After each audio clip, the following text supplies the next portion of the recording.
Hi friends, welcome back to our channel. ನಾನು ನಿಮ್ಮ ಅಶ್ವಿನಿ. ಎಲ್ಲರೂ ಹೇಗಿದ್ದೀರಾ? ನಾನಂತರೂ ತುಂಬ ಚೆನ್ನಾಗಿದ್ದೀನಿ. ಹಾಗೆ ನೀವು ಕೂಡ ತುಂಬ ಚೆನ್ನಾಗಿರ್ಬೇಕಂತಲೂ ಕೂಡ ಮನಸ್ಫೂರ್ತಿಯಾಗಿ ಕೇಳ್ಕೊತಾ ಇದ್ದೀನಿ. ಎಲ್ಲರೂ ಕೂಡ ಆರೋಗ್ಯವಾಗಿರಿ, ಚೆನ್ನಾಗಿರಿ, ಮಕ್ಕಳನ್ನ ತುಂಬಾ ಕೇರ್ ಮಾಡಿ ಅಂತ ಹೇಳಿ ಕೇಳ್ಕೊತಿದ್ದೀನಿ. ಯಾಕಂತಂದರೆ ಫಸ್ಟಲ್ಲೇ ಯಾಕೆ ಇದನ್ನೆಲ್ಲ ಹೇಳ್ತಾ ಇದ್ದೀನಿ ಅಂದರೆ, ತುಂಬಾ ಸಫರ್ ಪಡ್ತಾಯಿದ್ದೀವಿ. ಈಗ ಅಜ್ಜಿಗೆ ಹುಷಾರಿಲ್ಲ, ಹಾಗಾಗಿ ತುಂಬ ನಾವು ಹೇಳ್ಕೊಳೋದಕ್ಕಾಗ್ತಾಯಿಲ್ಲ. ಅಷ್ಟೊಂದು ನಮಗೆ ಬೇಜಾರಾಗಿಬಿಟ್ಟಿದೆ. ಇವಾಗ ಅಜ್ಜನ ಕರ್ಕೊಂಡು ನಮ್ಮ ಮನೆಯವರು ಹಾಸ್ಪಿಟಲ್ಗೆ ಹೋಗ್ತಾ ಇದ್ದಾರೆ. ನಾನು ಕೂಡ ಹೋಗ್ತಾ ಇದ್ದೀನಿ. ಇವಾಗ ಟೈಮ್ ಬಂದುಬಿಟ್ಟು ರಾತ್ರಿ 8 ಗಂಟೆ. ಇವಾಗ ಹಾಸ್ಪಿಟ್ಲಿಗೆ ಕರ್ಕೊಂಡು ಹೋಗ್ತಾ ಇದ್ದೀನಿ. ತುಂಬ ಕೆಮ್ಮು, ತುಂಬ ಶೀತ, ತುಂಬ ಅಂದರೆ ಹೇಳ್ಕೊಳೋದಕ್ಕಾಗ್ತಾಯಿಲ್ಲ. ಅಷ್ಟು ಅವನು ನೈಟೆಲ್ಲ ಮಲ್ಕೊಳಕತ್ತಿಲ್ಲ, ತುಂಬ ವಾಮಿಂಟ್ ಮಾಡೋದು ಹಂಗೆಲ್ಲ ಮಾಡಕತ್ತಾನ. ಹಾಗಾಗಿ ಇವಾಗ ಹಾಸ್ಪಿಟ್ಲಿಗೆ ಕರ್ಕೊಂಡು ಹೋಗ್ತಾ ಇದ್ದೀವಿ. ತುಂಬ ಬೇಜಾರಾಗುತ್ತೆ. ಮಕ್ಕಳು, ಚೆನ್ನಾಗಿರೋಂಥ ಮಕ್ಕಳು ಒಂದೇ ಸಮನೆ ಈ ರೀತಿ ಮಾಡ್ತಾಯಿದ್ರೆ, ಸಡನ್ನಾಗಿ ಈ ರೀತಿ ಹುಷಾರು ತಪ್ಪಿಬಿಟ್ರೆ ತುಂಬ ಬೇಜಾರಾಗಿಬಿಡುತ್ತೆ.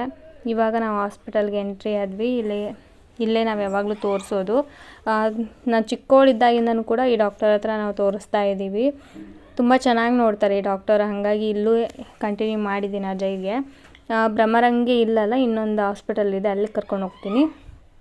ಇವನಿಗೂ ಕೂಡ ಇಲ್ಲೇ ಅಡ್ಜಸ್ಟ್ ಆಗಿದೆ, ಹಾಗಾಗಿ ಈ ಹಾಸ್ಪಿಟಲ್ಗೆ ಕರ್ಕೊಂಬಂದಿದ್ದೀನಿ. ಅಳ್ತಾ ಇದ್ದಾನೆ ಅವನು.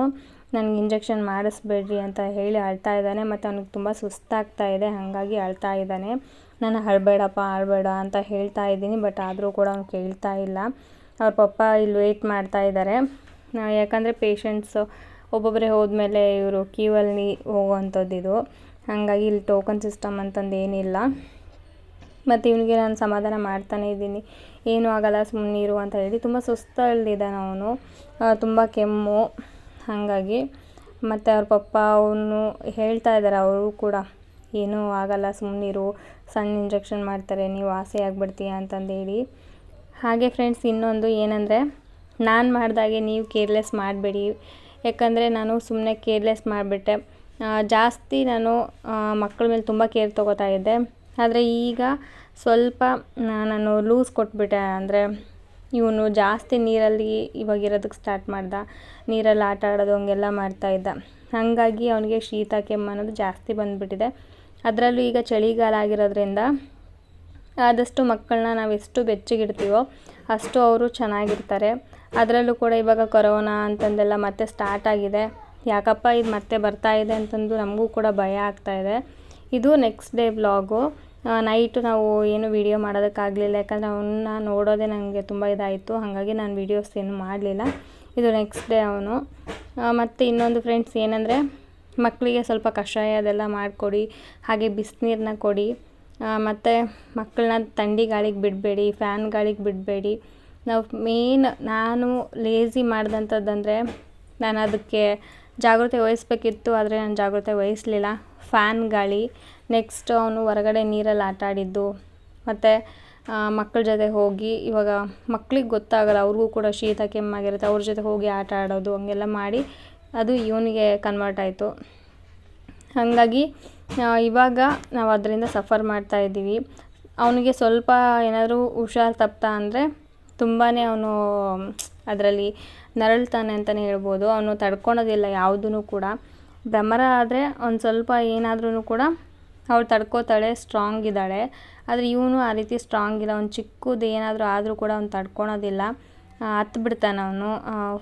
ಒಂಥರ ಅವ್ನ ಮಕ್ಕನೇ ನೋಡೋದಕ್ಕಾಗಲ್ಲ ನಮಗೆ. ಮನೇಲಂತರೂ ನಮಗೇನು ಮಾಡೋದಕ್ಕೂ ಕೂಡ ಮನಸ್ಸಾಗಲ್ಲ, ಆ ರೀತಿ ಆಗ್ತಾ ಇರುತ್ತೆ. ಇವಾಗ ಅವ್ನಿಗೆ ಊಟ ಮಾಡಿಸೋಣ ಅಂತ ಹೇಳಿ ಊಟ ಮಾಡಿಸ್ತಾ ಇದ್ದೀನಿ. ಆದರೂ ಕೂಡ ಅವ್ನು ಊಟ ಮಾಡ್ತಾ ಇಲ್ಲ. ಅವನಿಗೇನೆಂದರೆ ಸ್ವಲ್ಪ ಬಿಸಿ ಅನ್ನ ಮತ್ತು ತುಪ್ಪ, ಸ್ವಲ್ಪ ಸಾಂಬಾರು ಹಾಕಿ ತಿನ್ನಿಸಿದ್ರೆ ಅವ್ನು ಹೊಟ್ಟೆ ತುಂಬ ತಿಂತಾನೆ. ಹಾಗಂತ ಹೇಳಿ ನಾನು ಸ್ವಲ್ಪ ಬಿಸಿ ಅನ್ನ ಮಾಡಿ ಇವಾಗ ಒಂದು ಸ್ವಲ್ಪ ತುಪ್ಪ ಸಾಂಬಾರು ಹಾಕ್ಬಿಟ್ಟು ಊಟ ಮಾಡಿಸೋಣ ಅಂತ ಕೂತ್ಕೊಂಡೆ. ಸ್ಟಾರ್ಟಿಂಗಲ್ಲೇ ಅವನು ನಂಗೆ ಬೇಡ ಅಂತ ಹೇಳ್ತಾ ಇದ್ದಾನೆ. ನಾನು ಇಲ್ಲಪ್ಪ, ಸ್ವಲ್ಪನಾದರೂ ಊಟ ಮಾಡು ಅಂತ ಹೇಳಿ ಬಲವಂತ ಮಾಡಿ ಊಟ ಮಾಡಿಸ್ತಾ ಇದ್ದೀನಿ. ಇಲ್ಲ ಅಂತಂದರೆ ಇವಾಗ ಮೊದಲೇ ಸುಸ್ತಿರ್ತಾರೆ. ಇಂಥ ಟೈಮಲ್ಲಿ ನಾವು ಊಟನೂ ಮಾಡಿಸ್ದೆ ಹಾಗೆ ಬಿಟ್ಬಿಟ್ವಿ ಅಂದರೆ ಇನ್ನೂ ಸುಸ್ತಾಗಿಬಿಡ್ತಾರೆ. ಹಾಗಾಗಿ ಸ್ವಲ್ಪ ಬಲವಂತನಾದರೂ ಮಾಡಿ ಊಟ ಮಾಡಿಸ್ತಾ ಇದ್ದೀನಿ. ಅವನಿಗೆ ಗಂಜಿ ಅದು ಇದು ಅಂದರೆ ಅವ್ನು ಕುಡಿಯೋದೇ ಇಲ್ಲ. ಅವನು ಉಪವಾಸ ಬೇಕಾದ್ರೆ ಇರ್ತಾನೆ, ಹೊಡೆದ್ರೂ ಹೊಡೆಸ್ಕೊತಾನೆ, ಬೈದರೂ ಬೈಸ್ಕೊತಾನೆ, ಆದರೆ ಗಂಜಿ ಮಾತ್ರ ಕುಡಿಯೋದಿಲ್ಲ ಅವನು. ಹಾಗಾಗಿ ನಾನು ಮತ್ತೆ ಅವರಿಗೆ ಊಟನೇ ಕೊಡ್ತೀನಿ. ಮತ್ತು ಇಡ್ಲಿ ಇದಿಷ್ಟನ್ನು ಅವನಿಗೆ ಜ್ವರ ಬಂದ ಟೈಮಲ್ಲಿ ಜಾಸ್ತಿ ಕೊಡ್ತೀನಿ. ಡೈಲಿ ಇಡ್ಲಿ ಅಂತೂ ತಿಂತಾನೆ, ಆದರೆ ಇವಾಗ ಸ್ವಲ್ಪ ಕಡಿಮೆ ಮಾಡಿದ್ದೀನಿ. ಇಡ್ಲಿಗಿಂತ ಬೆಸ್ಟ್ ಯಾವುದೂ ಇಲ್ಲ ಅಂತಲೇ ಹೇಳ್ಬೋದು. ಹಾಗಾಗಿ ಇಡ್ಲಿ ಕೊಡ್ತೀನಿ. ಅವ್ರ ಪಪ್ಪಂಗೂ ಕೂಡ ಈಗ ಹೇಳಿದ್ದೀನಿ, ಬರ್ತಾ ಒಂದು ಸ್ವಲ್ಪ ಇಡ್ಲಿ ಏನಾದರೂ ತೊಗೊಂಬ ಅಂತ ಹೇಳಿ. ತೊಗೊಂಬಂದರೆ ಅವನಿಗೆ ತಿನ್ನಿಸೋದಕ್ಕೆ ಸರಿ ಹೋಗುತ್ತೆ. ಅದನ್ನಾದ್ರೂ ತಿಂದರೆ ಸಾಕಪ್ಪ ಅನ್ನೋ ಥರ ಆಗಿದೆ. ಯಾಕಂದರೆ ಬೆಳಗ್ಗೆಯಿಂದನೂ ಕೂಡ ಅವನಿಗೆ ನೆಟ್ಟು ಊಟ ಇಲ್ಲ. ಗಂಜಿನಾದರೂ ಕುಡಿ ಅಂದರೆ ಅದನ್ನು ಕೂಡ ನಂಗೆ ಬೇಡ, ನಂಗೆ ವಾಮಿಟ್ ಬರುತ್ತೆ ಅಂತ ಎಲ್ಲ ಹೇಳ್ತಾ ಇದ್ದಾನೆ. ಹಾಗಾಗಿ ಮತ್ತು ಇವತ್ತು ಸಂಜೆ ಕೂಡ ಅವನ್ನ ಹಾಸ್ಪಿಟಲ್ ಕರ್ಕೊಂಡು ಹೋಗಬೇಕು. ಹಾಗೆ ಫ್ರೆಂಡ್ಸ್, ಇನ್ನೊಂದು ಏನಂದರೆ ಇವಾಗ ಮಕ್ಕಳು ತುಂಬಾ ಹುಷಾರು ತಪ್ತಿದ್ದಾರೆ. ಮೇನ್ ಕಾರಣ ಈ ಒಂದು ವಾತಾವರಣ. ಹಾಗಾಗಿ ಸ್ವಲ್ಪ ಮಕ್ಕಳು ಅಂತಲೇ ಅಲ್ಲ, ದೊಡ್ಡವರು ಕೂಡ ಹಾಗೆ ಹುಷಾರು ತಪ್ತಿದ್ದಾರೆ. ಅದು ಮೇಜರ್ ಅಂದರೆ ಇವಾಗ ಚಳಿಗಾಲ ಇರೋದ್ರಿಂದ, ಅದರಲ್ಲೂ ಕೂಡ ಇವಾಗ ಕೊರೋನಾ ಎಲ್ಲ ಸ್ಟಾರ್ಟ್ ಆಗಿದೆ, ಸ್ವಲ್ಪ ಹುಷಾರಾಗಿರಿ ಅಂತಲೂ ಕೂಡ ಹಾಸ್ಪಿಟಲಲ್ಲೇ ಡಾಕ್ಟರ್ ಹೇಳಿದಾಗ ನಮಗೂ ಕೂಡ ಸ್ವಲ್ಪ ಭಯ ಆಯಿತು. ಹೌದಲ್ವಾ, ಇವಾಗ ಕೊರೋನಾ ಎಲ್ಲ ಸ್ಟಾರ್ಟ್ ಆಗಿದೆ, ಮಕ್ಕಳನ್ನ ಜಾಸ್ತಿ ಕೇರ್ ಮಾಡಬೇಕು. ದೊಡ್ಡವರಿಗೇನೋ ಸ್ವಲ್ಪ ಗೊತ್ತಾಯಿತು ಅಂದರೆ ಅವರು ಕ್ಲೀನಾಗಿ ಹಿಡಿಯೋದು ಎಲ್ಲ ಮಾಡ್ತಾರೆ. ಅದು ಚಿಕ್ಕ ಮಕ್ಳು ಆಗಲ್ಲ, ಅವ್ರನ್ನ ಹಿಡಿಯೋದೇ ಒಂದು ದೊಡ್ಡ ಸಾಹಸ ಅಂತಲೇ ಹೇಳ್ಬೋದು. ಹಂಗಾಗಿ ಫ್ರೆಂಡ್ಸ್, ಸ್ವಲ್ಪ ಹುಷಾರಾಗಿ ನೋಡ್ಕೊಳ್ಳಿ ಮಕ್ಕಳನ್ನ. ಇವಾಗ ದೊಡ್ಡ ಮನೆಗಳೆಲ್ಲ ಅಂದರೆ ಸ್ವಲ್ಪ ಅವರು ಕೇರ್ ಮಾಡ್ತಾರೆ. ನಮ್ಮಂಥ ಪುಟ್ಟ ಮನೆಗಳಲ್ಲಿ, ಮಿಡ್ಲ್ ಕ್ಲಾಸ್ ಫ್ಯಾಮ್ಲಿಲಿ ಅವತ್ತೇ ದುಡ್ದು ಅವತ್ತೇ ತಿನ್ನೋಂಥ ಮನೆಗಳಲ್ಲಿ ಅಷ್ಟು ಮಕ್ಕಳನ್ನಾಗಲಿ ನಮ್ಮನ್ನು ನಾವಾಗಲಿ ಕೇರ್ ಮಾಡ್ಕೊಳೋದಕ್ಕಾಗಲ್ಲ. ಆದರೆ ಈ ಒಂದು ಸಿಚುವೇಶನ್ ಏನಂದರೆ ನಾವು ಕೇರ್ ಮಾಡಲೇಬೇಕು. ಮಕ್ಕಳನ್ನಾಗಲಿ ಅಥವಾ ನಾವಾಗಲಿ ನಾವು ಕೇರ್ ಮಾಡಲೇಬೇಕು. ಹಾಗಾಗಿ ಸ್ವಲ್ಪ ಮಕ್ಕಳನ್ನ ಸ್ವಲ್ಪ ಜಾಗೃತೆಯಿಂದ ನೋಡ್ಕೊಳ್ಳಿ. ಹಾಗೆ ಸ್ವಲ್ಪ ಹಾಲಿಗೆ ಅರಿಶಿನ ಮಿಕ್ಸ್ ಮಾಡಿ ಮಕ್ಕಳಿಗಾಗಲಿ ಅಥವಾ ನೀವಾಗಲಿ ಕುಡೀರಿ. ಮತ್ತು ಇನ್ನೊಂದು ಕಷಾಯನ ಮಾಡ್ಕೊಂಡು ಕುಡೀರಿ. ಹಾಗೆ ಬಿಸಿ ಊಟ ತಿನ್ನಿರಿ. ಇವಾಗ ತಣ್ಣಂದು ಊಟ ಮಾತ್ರ ತಿನ್ನೋದಕ್ಕೆ ಹೋಗಬೇಡಿ. ಅಕಸ್ಮಾತ್ ತಣ್ಣಗಿದ್ದರೆ ಅದನ್ನ ಒಂದು ಸ್ವಲ್ಪ ಬೆಚ್ಚಗೆ ಮಾಡ್ಕೊಂಡಾಗಲಿ ತಿನ್ನಿರಿ. ಮತ್ತು ಸ್ವಲ್ಪ ಬಿಸಿನೀರನ್ನ ಜಾಸ್ತಿ ಕುಡೀರಿ ಅಂತ ಹೇಳಿ ಕೇಳ್ಕೊತೀನಿ. ಯಾಕಂದರೆ ನಾವು ತುಂಬಾ ಸಫರ್ ಪಟ್ಟಿದ್ದೀವಿ. 2020 2020 ಅಂತ ಹೇಳಿಬಿಟ್ಟು ತುಂಬ ಚೆನ್ನಾಗಿ ನಾವು ಹೊಸ ವರ್ಷನ ಸೆಲೆಬ್ರೇಟ್ ಮಾಡಿದ್ವಿ. ಆದರೆ 2020 ಯಾವ ರೀತಿ ನಾವು ಅನುಭವಿಸಿದ್ವಿ ಅಂತ ಹೇಳಿ ಎಲ್ರಿಗೂ ಕೂಡ ಗೊತ್ತಿದೆ. ಹಾಗಾಗಿ ಇವಾಗ ಇನ್ನೇನು ಸ್ಟಾರ್ಟ್ ಆಗ್ತಾ ಇದೆ ಅಂತ ಎಲ್ಲರೂ ಕೂಡ ಹೇಳ್ತಾ ಇದ್ದಾರೆ. TV ನ್ಯೂಸಲ್ಲಿ ಕೂಡ ಬರ್ತಾ ಇದೆ. ಅದಕ್ಕೋಸ್ಕರ ಹೇಳ್ತಾ ಇದ್ದೀನಿ, ಸ್ವಲ್ಪ ಹುಷಾರಾಗಿರಿ, ಮಕ್ಕಳನ್ನ ಹುಷಾರಾಗಿ ನೋಡ್ಕೊಳ್ಳಿ. ಮಕ್ಕಳು ಹುಷಾರಾಗಿದ್ದರೆ ತಂದೆ ತಾಯಿಯಂದರೂ ಕೂಡ ಖುಷಿಯಾಗಿರ್ತಾರೆ. ತಂದೆ ತಾಯಿಯಂದರೂ ಚೆನ್ನಾಗಿದ್ದರೆ ಇಡೀ ಫ್ಯಾಮ್ಲಿನ ನಾವು ಚೆನ್ನಾಗಿ ನೋಡ್ಕೋತೀವಿ. ಹಾಗಾಗಿ ಸ್ವಲ್ಪ ಹುಷಾರಾಗಿರಿ ಅಂತ ಹೇಳಿ ಕೇಳ್ಕೊತೀನಿ. ಮತ್ತು ಇವಾಗ ನೀರು ಕಾಯಿಸೋದಕ್ಕೆ ಇಟ್ಟಿದ್ದೀನಿ, ಬಿಸಿನೀರನ್ನ. ಒಂದು ಪಾತ್ರೆ ತುಂಬ ನೀರು ಕಾಯಿಸಿಕ್ಬಿಟ್ರೆ ಮಕ್ಕಳಿಗೆಲ್ಲ ಆಗುತ್ತೆ. ಏನೇ ಹೇಳಿ ಫ್ರೆಂಡ್ಸ್, ಹಳ್ಳಿಲಿರುವಂಥ ಸುಖ, ಹಳ್ಳಿಲಿರುವಂಥ ಜೀವನ, ಹಳ್ಳಿಲಿರುವಂಥ ನೆಮ್ಮದಿ ನಮ್ಮ ಸಿಟಿಲಿಲ್ಲ ಅಂತಲೇ ಹೇಳ್ಬೋದು. ನನಗಂತೂ ಹಳ್ಳಿ ಜೀವನನೇ ಇಷ್ಟ. ನನಗೆ ಸಿಟಿಲಿ ಇರ್ಬೋದು, ಎಲ್ಲ ಅನುಕೂಲ ಇರುತ್ತೆ, ಎಲ್ಲ ಹಾಸ್ಪಿಟಲ್ಲು ಪ್ರತಿಯೊಂದು ಕೂಡ ಹತ್ರ ಇರುತ್ತೆ. ಆದರೆ ಸಿಟಿಗಿಂತ ಬೆಸ್ಟ್ ಹಳ್ಳಿ ಅಂತ ಅನ್ಬೋದು. ಯಾಕಂದರೆ ಸಣ್ಣದು ಏನಾದರೂ ಹುಷಾರು ತಪ್ಪಿದರೂ ಕೂಡ ಮಕ್ಕಳಿಗೆ ನಾಟಿ ಔಷಧಿ ಅಂತೆ ಹಂಗೆ ಮನೆ ಮುಂದ್ಗಡೆ ಗಿಡಗಳನ್ನ ಅವನ್ನೆಲ್ಲ ಹಾಕಿರ್ತಾರೆ, ಅದರಲ್ಲೇ ಹಾಕ್ಬಿಟ್ಟು ವಾಸಿ ಮಾಡಿಬಿಡ್ತಾರೆ. ಹಾಗಾಗಿ ನನಗದು ತುಂಬ ಇಷ್ಟ. ಮತ್ತು ಅಲ್ಲಿರೋ ವಾತಾವರಣ, ಪರಿಸರ ಎಲ್ಲ ತುಂಬ ಇಷ್ಟ. ಯಾವುದೇ ರೀತಿ ಗಜಿಬಿಜಿ ಅಂತಂದಿರಲ್ಲ, ಗಲಾಟೆಗಳು ಇರೋದಿಲ್ಲ. ಆದರೆ ಸಿಟಿಲಿ ಹಾಗಲ್ಲ, ತುಂಬ ಗಲಾಟೆಗಳು. ಆಮೇಲೆ ಎಲ್ಲಿ ನೋಡಿದರೂ ಕೂಡ ಟ್ರಾಫಿಕ್ಕು. ಎಲ್ಲಿಗೆ ಹೋಗ್ಬೇಕಂದ್ರೂ ಕೂಡ ಸ್ವಲ್ಪ ನಾವು ವೆಹಿಕಲಲ್ಲಿ ಹೋಗೋದು ಹಂಗೆಲ್ಲ ಮಾಡ್ತೀವಿ. ಅಲ್ಲಾದರೆ ಹಳ್ಳಿಗಳಲ್ಲಂದರೆ ಸುಮ್ಮನೆ ನಡ್ಕೊಂಡು ಹೋಗೋದು ಬರೋದು ಹಂಗೆಲ್ಲ ಮಾಡ್ತಿರ್ತಾರೆ. ಎತ್ತಿನ ಗಾಡಿ ಪ್ರತಿಯೊಂದು ಕೂಡ ಇರುತ್ತೆ. ತುಂಬ ಖುಷಿಯಾಗುತ್ತೆ ಹಳ್ಳಿಲಿರೋದಕ್ಕೆ. ಇವಾಗ ಅಜಯ್ ತಿನ್ನೋದಕ್ಕೆ ಏನಾದರೂ ಕೊಡು ಅಂತ ಹೇಳಿ ಕೇಳ್ತಾ ಇದ್ದ, ಹೊರಗಡೆ ಸ್ನ್ಯಾಕ್ಸ್ ಏನಾದರೂ. ನಾನು ಅದಕ್ಕೆ ಬೇಡಪ್ಪ ಸ್ನ್ಯಾಕ್ಸು ಅಂತ ಹೇಳಿಬಿಟ್ಟು ಅಮ್ಮ ಕಡಲೆ ಗಿಡ ತೊಗೊಂಬಂದಿದ್ರು. ಅದನ್ನು ಸ್ವಲ್ಪ ಹುರಿದು ಕೊಡ್ತಾಯಿದ್ದೀನಿ, ಅಂದರೆ ಹಂಚಿನ ಮೇಲೆ ಹಂಗೆ ಹುರಿದು ಕೊಡ್ತಾಯಿದ್ದೀನಿ ಬಾಣಲೆಯಲ್ಲಿ. ಈ ರೀತಿ ಹುರಿದು ಕೊಡೋದ್ರಿಂದ ಟೇಸ್ಟು ಕೂಡ ಚೆನ್ನಾಗಿರುತ್ತೆ. ಮತ್ತು ಮಕ್ಕಳಿಗೂ ಕೂಡ ಒಂದು ರೀತಿ ಸ್ನ್ಯಾಕ್ಸ್ ಇಷ್ಟ ಆಗುತ್ತೆ. ಹಾಗಾಗಿ ಹೊರಗಡೆ ಇರೋದನ್ನ ಕೊಡೋದಕ್ಕಿಂತ ಆದಷ್ಟು ಅವಾಯ್ಡ್ ಮಾಡಿ ಈ ರೀತಿ ಮನೇಲಿ ಏನಾದರೂ ಮಾಡಿಕೊಟ್ಬಿಟ್ರೆ ಅವರು ಕೂಡ ಚೆನ್ನಾಗಿರ್ತಾರೆ, ಹೆಲ್ತ್ ಕೂಡ ಚೆನ್ನಾಗಿರುತ್ತೆ. ಹಾಗೆ ಹೊರಗಡೆ ಫುಡ್ ಕೂಡ ನಾವು ಅವಾಯ್ಡ್ ಮಾಡ್ದಂಗೆ ಆಗುತ್ತೆ. ಆದಷ್ಟು ನಾನು ಇವಾಗ ಹೊರಗಡೆ ಫುಡ್ಡು ಆ ಥರ ಏನೂ ತರಿಸ್ತಾ ಇಲ್ಲ. ಇವಾಗ ಏನಂದರೆ ಅವರಿಗೆ ಸ್ನ್ಯಾಕ್ಸ್ ಆ ಥರ ಏನೂ ಕೊಡಿಸ್ತಾ ಇಲ್ಲ. ಚಿಪ್ಸ್ ಆಗಲಿ ಕುರ್ಕುರೆ ಆಗಲಿ ಆ ಥರ ಏನೂ ಕೊಡಿಸ್ತಾ ಇಲ್ಲ. ಇದೇ ರೀತಿ ಕಾಳುಗಳನ್ನ ಹುರಿದು ಕೊಡೋದು, ಅಥವಾ ಶೇಂಗಾ ಇದ್ದರೆ ಶೇಂಗಾ ಹುರ್ದು ಕೊಡ್ತೀನಿ, ಇಲ್ಲಾಂದರೆ ಹಣ್ಣುಗಳಿದ್ರೆ ಹಣ್ಣು ಕೊಡ್ತೀನಿ, ಇಲ್ಲ ಜ್ಯೂಸ್ ಮಾಡಿಕೊಡ್ತೀನಿ ಹಣ್ಣಲ್ಲೇ. ಮತ್ತು ಒಂದು ಸ್ವಲ್ಪ ಹಾಲಿದ್ರೆ ಅದನ್ನ ಬೋರ್ಮಿಟ ಅಥವಾ ಬೂಸ್ಟ್ ತಂದುಬಿಟ್ಟು ಅದನ್ನು ಮಿಕ್ಸ್ ಮಾಡಿಕೊಡ್ತೀನಿ. ಮನೆಯಲ್ಲೇ ಒಂದು ಸ್ವಲ್ಪ ಏನಾದರೂ ಜಾಸ್ತಿ ಜಂಕ್ ಫ್ರೂಟ್ಸ್ ಅಂದರೆ ಏನಾದ್ರು ಮಿರ್ಚಿ ಆ ಥರ ಬೇಕಂದರೆ 1-2 ಹಾಕ್ಕೊಡ್ತೀನಿ ಅಷ್ಟೇ. ಈ ರೀತಿ ಮಾಡ್ತಾಯಿದ್ದೀನಿ. ಹೊರಗಡೆ ಫುಡ್ ಆಲ್ಮೋಸ್ಟ್ ಎಲ್ಲ ಕೂಡ ಕಂಟ್ರೋಲ್ ಮಾಡಿದ್ದೀನಿ. ಮಕ್ಕಳಿಗೆ ಅದನ್ನು ನಾವು ಕಂಟ್ರೋಲ್ ಮಾಡೋದ್ರಿಂದ ಹೆಲ್ತ್ ಕೂಡ ಚೆನ್ನಾಗಿರುತ್ತಲ್ವ. ಆಗಿನ ಕಾಲದವ್ರು ಎಷ್ಟು ಗಟ್ಟಿ ಇದ್ದರು, ಈಗಿನ ಕಾಲದವ್ರು ಯಾಕೆ ಈ ಥರ ಇದ್ದಾರೆ ಅಂದರೆ, ಆಗಿನ ಕಾಲದವ್ರಿಗೆ ಸ್ನ್ಯಾಕ್ಸ್ ಅನ್ನೋದೇ ಇಲ್ಲ. ಸ್ನ್ಯಾಕ್ಸ್ ಅಂದರೆ ಈ ರೀತಿ ಕಾಳುಗಳ್ನ ಹುರ್ದು ಕೊಡ್ತಾಯಿದ್ರಂತೆ, ನಮ್ಮಮ್ಮ ಹೇಳ್ತಾಯಿದ್ರು. ನಮ್ಮ ತಾತ ನಮ್ಮಮ್ಮಂಗೆ ಅವರು ಅಕ್ಕ ತಂಗಿಯರಿಗೆ ಹೆಂಗೆ ಮಾಡ್ತಿದ್ರು ಅಂದರೆ, ಕಾಳುಗಳು ಒಂದು 2 ಥರ ಇಲ್ಲ 3 ಥರ ಕಾಳುಗಳ್ನ ಹುರಿದು ಅದನ್ನು ಕೊಡ್ತಾಯಿದ್ರಂತೆ, ಒಂದು ಬಟ್ಲಲ್ಲಿ ಹಾಕ್ಬಿಟ್ಟು ತಿನ್ನಿ ಅಂತ ಹೇಳ್ಬಿಟ್ಟು. ಅದು ಅವ್ರ ಸ್ನ್ಯಾಕು. ಇಲ್ಲ ಅಂದರೆ ಮಂಡಕ್ಕಿ ಒಂದು ಸ್ವಲ್ಪ ಖಾರ ಹಾಕ್ಬಿಟ್ಟು ಅದನ್ನು ಕೊಡೋರಂತೆ. ಮತ್ತು ಇಲ್ಲಾಂದರೆ ಶೇಂಗಾ ಕಾಳು ಅದನ್ನು ಹುರಿದು ಕೊಡೋರಂತೆ.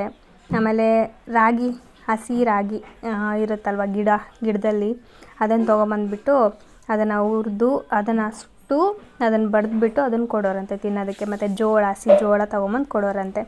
ಈ ರೀತಿ ಅವ್ರದ್ದು ಸ್ನ್ಯಾಕ್ ಈ ರೀತಿ ಇರ್ತಾಯಿತ್ತು. ಆದರೆ ಈಗಿನ ಮಕ್ಕಳಲ್ಲಿ ಆ ರೀತಿ ಇಲ್ಲವೇ ಇಲ್ಲ. ಮಾತೆತ್ತಿದ್ರೆ ಚಿಪ್ಸು, ಕುರ್ಕುರೆ, ಜ್ಯೂಸು, ಆಮೇಲೇನು ಪಿಜ್ಜಾ, ಬರ್ಗರ್ ಈ ರೀತಿ ಇರೋಂಥದ್ದು, ಮತ್ತು ಗೋಬಿ ಮಂಚೂರಿ ಅಂತೆ, ನ್ಯೂಡಲ್ಸ್ ಅಂತೆ ಈ ಥರದನ್ನು ಕೇಳ್ತಾರೆ. ಆವಾಗಿನ ರೀತಿ ಊಟದ್ದು ಇವಾಗ ಇದ್ದಿದ್ರೆ ಮನುಷ್ಯರು ಇನ್ನೂ ಎಷ್ಟು ಗಟ್ಟಿಯಾಗಿರ್ತಾ ಇದ್ರಲ್ವ. ಆವಾಗಿನ ಫುಡ್ಗೂ ಇವಾಗಿನ ಫುಡ್ಗೂ ಹೋಲಿಕೆ ಮಾಡಿಕೊಂಡ್ರೆ ಗಜಾಂತರ ಇದೆ ಅಂತಲೇ ಹೇಳ್ಬೋದು. ಆವಾಗ ಕೆಮಿಕಲ್ ಆಗ್ತಾ ಇರಲಿಲ್ಲ ಅಷ್ಟೊಂದು ಬೆಳೆಗಳಿಗೆ, ಆದರೆ ಇವಾಗ ಕೆಮಿಕಲ್ ಹಾಕ್ತಿದ್ದಾರೆ. ಅದು ತುಂಬಾ ಒಂದು ಎಫೆಕ್ಟ್ ತೊಗೊಂಬರುತ್ತೆ ಮನುಷ್ಯರಿಗೆ. ಹಾಗಾಗಿ ತುಂಬಾ ಒಂದು ಆರೋಗ್ಯದಲ್ಲಿ ತೊಂದರೆಗಳು ಅವೆಲ್ಲ ಬರ್ತಾ ಇರುತ್ತೆ. ಮತ್ತು ನಾವು ಡೈಲಿ ನಾವು ಯಾವ ರೀತಿ ಇರ್ತೀವಿ ಅನ್ನೋದು ಕೂಡ ನಮ್ಮ ಒಂದು ಜೀವನದ ಮೇಲೆ, ನಮ್ಮ ಆರೋಗ್ಯದ ಮೇಲೆ ಪರಿಣಾಮ ಬೀರುತ್ತೆ. ಇವಾಗ ರಾತ್ರಿ 9 ಗಂಟೆ ನನ್ನ ಮಗ ಊಟ ಮಾಡ್ತಾಯಿಲ್ಲ. ಹಾಗಾಗಿ ಅವನಿಗೆ ಉಪ್ಪಿಟ್ಟು ಮಾಡಿಕೊಡ್ತಾ ಇದ್ದೀನಿ. ಸ್ವಲ್ಪ ಬಿಸಿಯಾಗಿ ಈ ರೀತಿ ಮಾಡಿಕೊಟ್ರೆ ತಿಂತಾನಲ್ಲ ಅಂತ ಹೇಳಿ ಇಡ್ಲಿ ತಂದು ಕೊಟ್ಟರು ಅವ್ರ ಪಪ್ಪ ರಾತ್ರಿ. ಯಾಕೋ ಅದನ್ನು ಕೂಡ ತಿನ್ನಲಿಲ್ಲ. ಹಾಗಾಗಿ ಇವಾಗ ಉಪ್ಪಿಟ್ಟು ಮಾಡಿಕೊಡ್ತಾ ಇದ್ದೀನಿ. ಸ್ವಲ್ಪ ಬಾಯಿಗೆ ರುಚಿ ಆಗೋಂಥದ್ದನ್ನು ಮಾಡಿಕೊಟ್ರೆ ಅವ್ನು ತಿಂತಾನೆ. ಅದಕ್ಕೋಸ್ಕರ ಇವಾಗ ಉಪ್ಪಿಟ್ಟು ಮಾಡ್ತಾಯಿದ್ದೀನಿ. ಅವ್ನಿಗೆ ಸ್ವಲ್ಪ ಖಾರ ಕಡಿಮೆ ಇರಬೇಕು, ಹುಳಿ ಇರಬೇಕು. ಅವನಿಗೆ ಟೇಸ್ಟಿಗೆ ತಕ್ಕನಂಗೆ ಇವತ್ತು ಮಾಡ್ತಾಯಿದ್ದೀನಿ. 1 ಕಪ್ಪಷ್ಟು ನಾನು ಇಲ್ಲಿ ರವೆ ತೊಗೊಂಡಿದ್ದೀನಿ ಅವನ ಅಳತೆಗೆ. ಈ 1 ಕಪ್ ರವೆ ಒಂದು ಇಬ್ಬರಿಗಂತೂ ಆಗುತ್ತೆ. ನಮ್ಮ ಮನೆಯವ್ರಿಗೂ ಕೂಡ ಇಷ್ಟ. ಉಪ್ಪಿಟ್ಟು ಅದು ಹೇಗಿದ್ದರೂ ಕೂಡ ತುಂಬ ಇಷ್ಟಪಟ್ಟು ತಿಂತಾರೆ. ಹಾಗಾಗಿ ಅವರಿಬ್ಬರಿಗೆ ಆಗೋ ಥರ 1 ಕಪ್ಪಷ್ಟು ರವೆ ತೊಗೊಂಡಿದ್ದೀನಿ. ಅದನ್ನು ಚೆನ್ನಾಗಿ ಹುರ್ಕೊಂಡು, ನಾವೆಷ್ಟು ಚೆನ್ನಾಗಿ ಎಣ್ಣೆಲಿ ರವೆ ಹುರಿತೀವೋ ಅಷ್ಟು ಚೆನ್ನಾಗಿ ಉಪ್ಪಿಟ್ಟು ಅನ್ನೋದು ಬರುತ್ತೆ. ಹುಷಾರಿಲ್ಲದೆ ಇರೋ ಟೈಮಲ್ಲಿ ಈ ರೀತಿ ಉಪ್ಪಿಟ್ಟು ಅಥವಾ ಇಡ್ಲಿ ಆ ರೀತಿ ಕೊಟ್ಟರೆ ತಿಂತಾರಲ್ವ. ಗಂಜಿ ಅಂತೂ ಮೊದಲೇ ಮುಟ್ಟಲ್ಲ ನನ್ನ ಮಗ. ಹಾಗಾಗಿ ಇದನ್ನು ಮಾಡಿಕೊಡ್ತಾಯಿದ್ದೀನಿ. ಮತ್ತು ನಮ್ಮಮ್ಮ ಕೆಲಸ ಮಾಡ್ತಾರಲ್ವ, ಆ ಕೆಲಸನ ಅರ್ಧ ಕೆಲಸನೂ ಕೂಡ ನಾನು ಮಾಡಲ್ಲ. ಏನಕ್ಕೆ ಹಿಂಗೆ ಅಂತ ಕೇಳಿದರೆ ನಮ್ಮಮ್ಮ ಹೇಳ್ತಾರೆ, ಅವಾಗಿನ ಫುಡ್ ಹಂಗಿತ್ತು. ನಮ್ಮಪ್ಪ ನನಗೆ ಜೇನು ತಿನ್ನಿಸ್ತಾಯಿದ್ರು. ಪ್ಯೂರ್ ಜೇನು ಬರುತ್ತಲ್ವ, ಅದನ್ನು ತೊಗೊಂಬಂದು ತಿನ್ನಿಸ್ತಾಯಿದ್ರು. ಆಮೇಲೆ ಈಚಲು ಗಡ್ಡೆ ಅಂತ ಬರುತ್ತೆ, ಈಚಲು ಮರದ ಕೆಳಗಡೆ ಗಡ್ಡೆ ಇರುತ್ತೆ ಗಿಡದ್ದು, ಅದನ್ನು ಗಡ್ಡೆ ತಿನ್ನಿಸ್ತಾಯಿದ್ರು. ಸೊ ಅದನ್ನೆಲ್ಲ ತಿಂದು ಆ ರೀತಿ ಫುಡ್ ತಿಂದಿರೋದಕ್ಕೆ ನಾನು ಇಷ್ಟು ಗಟ್ಟಿ ಇದ್ದೀನಿ. ಈಗಲೂ ಕೂಡ ಏನು ಕೆಲಸ ಮಾಡಿದ್ರು ನಂಗೆ ಅಷ್ಟೊಂದು ಸುಸ್ತಾಗಲಿ ಮೈಕೈ ನೋವಾಗಲಿ ಬರಲ್ಲ ಅಂತ ಹೇಳ್ತಾರೆ. ಆ ರೀತಿ ಫುಡ್ ಇವಾಗಿದ್ದಿದ್ರೆ ತುಂಬಾ ಚೆನ್ನಾಗಿರ್ತಾಯಿತ್ತು. ಇದು ನನ್ನ ಒಪಿನಿಯನು. ನಿಮ್ಮ ಒಪಿನಿಯನ್ ಯಾವ ರೀತಿ ಇದೆ ಅನ್ನೋದನ್ನು ಕೂಡ ನನಗೆ ಕಾಮೆಂಟ್ ಮಾಡಿ ತಿಳಿಸಿ. ಯಾಕಂದರೆ ಒಬ್ಬೊಬ್ರದ್ದು ಒಪಿನಿಯನ್ ಒಂದೊಂದು ರೀತಿ ಇರುತ್ತೆ. ಹಾಗೆ ಅವ್ರ ಜೀವನ ಶೈಲಿ ಕೂಡ ಒಂದೊಂದು ರೀತಿ ಡಿಫ್ರೆಂಟಾಗಿರುತ್ತಲ್ವ. ಹಾಗಾಗಿ ಕಾಮೆಂಟ್ ಮಾಡಿ ತಿಳಿಸಿದರೆ ಒಬ್ಬರಿಂದ ಒಬ್ಬರಿಗೆ ಅದು ತಲುಪುತ್ತೆ. ಹೀಗಿದೆ ಒಬ್ಬೊಬ್ಬರು ಜೀವನ ಶೈಲಿ ಅನ್ನೋದು ಕೂಡ ಗೊತ್ತಾಗುತ್ತೆ. ಐ ಹೋಪ್ ನಿಮಗೆ ಈ ವಿಡಿಯೋ ಇಷ್ಟ ಆಗಿದೆ ಅಂತ ಅನ್ಕೋತೀನಿ ಫ್ರೆಂಡ್ಸ್. ಇಷ್ಟ ಆದರೆ ಒಂದು ಲೈಕ್ ಮಾಡಿ, ಶೇರ್ ಮಾಡಿ, ಕಾಮೆಂಟ್ ಮಾಡಿ. ಹಾಗೆ ಸಬ್ಸ್ಕ್ರೈಬ್ ಮಾಡದೆ ನೋಡ್ತಾರೆ ಪ್ಲೀಸ್ ಸಬ್ಸ್ಕ್ರೈಬ್ ಮಾಡ್ಕೊಂಡು ನೋಡಿ. ತುಂಬ ಜನ ನೋಡ್ತಾ ಇದ್ದಾರೆ, ಆದರೆ ಲೈಕ್ ಕೊಡ್ತಾಯಿಲ್ಲ, ಸಬ್ಸ್ಕ್ರೈಬ್ ಮಾಡ್ತಾಯಿಲ್ಲ. ಕೊನೆವರೆಗೂ ನನ್ನ ವಿಡಿಯೋ ನೋಡಿದರೆ ಅಂದರೆ ಲೈಕ್ ಮಾತ್ರ ಮಾಡೋದನ್ನು ಮರಿಬೇಡಿ. ಪ್ಲೀಸ್ ಒಂದು ಲೈಕ್ ಮಾಡಿ. ನಿಮಗೆ ಈ ವಿಡಿಯೋ ಇಷ್ಟ ಆಗಿದೆ ಅಂತ ಅಂದ್ಕೊಂಡಿದ್ದೀನಿ. ಹಾಗೆ ಫ್ರೆಂಡ್ಸ್, ನಿಮ್ಮ ಒಂದು ಸಪೋರ್ಟ್ ಇದೇ ರೀತಿ ನನ್ನ ಚಾನಲ್ ಮೇಲೆ ಇರಲಿ ಅಂತಲೂ ಕೂಡ ಕೇಳ್ಕೊತಾ ಇದ್ದೀನಿ. ಥ್ಯಾಂಕ್ಸ್ ಫ್ರೆಂಡ್ಸ್, ಇಷ್ಟೊತ್ತು ನಿಮ್ಮ ಅಮೂಲ್ಯವಾದ ಟೈಮ್ನ ನನಗೋಸ್ಕರ, ನನ್ನ ವೀಡಿಯೋಗೋಸ್ಕರ ಕೊಟ್ಟಿದ್ದಕ್ಕೆ. ಮುಂದಿನ ವೀಡಿಯೋದಲ್ಲಿ ಮತ್ತೆ ಸಿಗ್ತೀನಿ. ಅಲ್ಲಿವರೆಗೂ keep watching my channel friends. Have a nice time. Bye.